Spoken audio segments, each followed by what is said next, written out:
देख रहे हैं सिटी वन न्यूज़ और मैं आसिफ सिमाब, स्पेशल रिपोर्टर जंग। अब खबर शामिल करते हैं मौजाबाग से।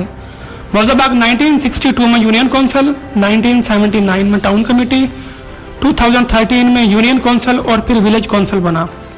बाग के सियासी टोलों ने सियासी लीडरान के साथ वफादारियां निभाई और बाग के साथ सुतेलापन वाला सलूक किया।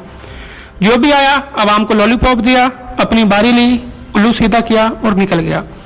बाग के अवाम के लिए कोई भी खास मनसूबे पर काम ना किया। बाग के अवाम ने अपने लीडरान से बच्चों के लिए एक प्ले ग्राउंड का मुतालबा किया, जो उस वक्त के MNA शेख वकास अकरम ने पूरा करने की ठानी और बाग के लीडरान से कहा कोई भी जगह खरीद लें और पैसे मैं दे दूंगा। बाग के सियासियों ने इसमें कोई दिलचस्पी ना ली।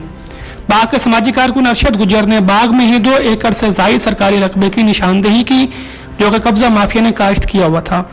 उस वक्त बाग के एडमिनिस्ट्रेटर जाहिद अवान और DC जंग उबैदुर्रहमान कुरैशी ने ज़ाती दिलचस्पी ली और अरशद गुजर, मलक सुलेमान और लियाकत शेख की काबिज से यह जगह बागुजार करवाई और सरकारी तौर पर प्ले ग्राउंड का बोर्ड लगा दिया गया, जो इस वक्त मौजूद ना है।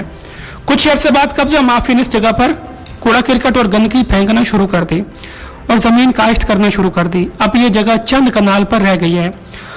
मौजाबाग और इसके गिरद नवा के बच्चों को अकलौते प्ले ग्राउंड से महरूम कर दिया गया है। अगर सरकारी तौर पर इस जगह की पड़ताल की जाए तो ये 2 एकड़ से भी ज्यादा बनती है। मौजाबाग की आवाम ने डिप्टी कमिश्नर जंग ताहिर भट्टू से मुतालबा किया है कि बच्चों के प्ले ग्राउंड को कब्जा माफिया से वागुजार करवा कर बच्चों को दिया जाए, ताकि बच्चे अपनी निसाबी सरगर्मियों के साथ साथ गैर निसाबी सरगर्मियां भी सरअंजाम दे सकें।